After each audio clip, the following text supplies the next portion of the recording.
theo chỉ nhiên họ có theo là như chọn cho đi theo các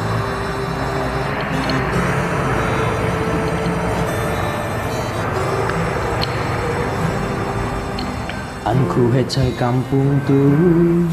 giá ơi khéo ngay mô thu to su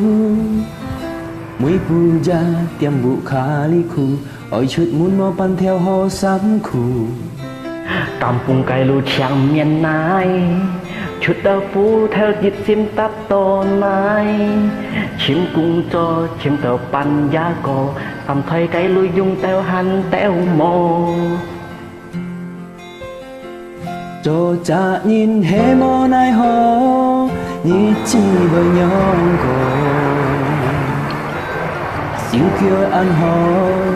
quân nhìn cả con ăn mò sang tô cha nhìn nhị công hé mò nhìn chín suy dân mẹ mò ăn to chín chỉ cả khéo nhìn một bún nhìn con chín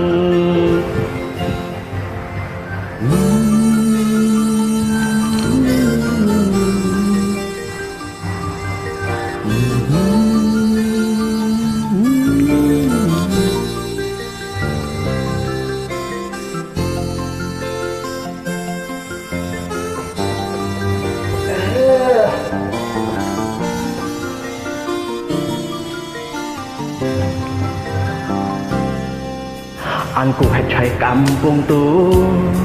giao ấy khéo ngay một thu đồ su mấy phu gia tiêm vụ kha cây khu ơi chút mua mua ban tiết ho sắm khu kampung cái lu chiang miền nai chút cu theo dịch xin tắp to nai chim cung cho chim tàu pan giá co sắm thuê cái lưới hơn ơi dùng teo mò họ kê phát kê cho cha nhìn mô này họ nhị chi với nhau có siêu kêu ăn họ buồn nhìn cả con ăn mô sáng to cha nhìn con hé mó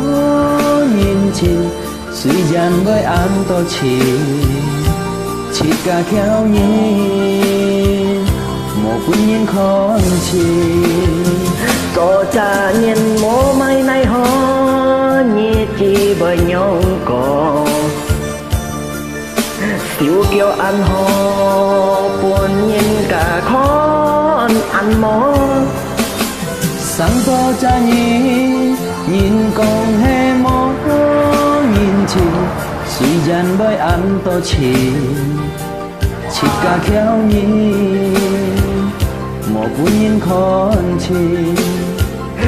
suy dân với ăn to chỉ cả khéo nhìn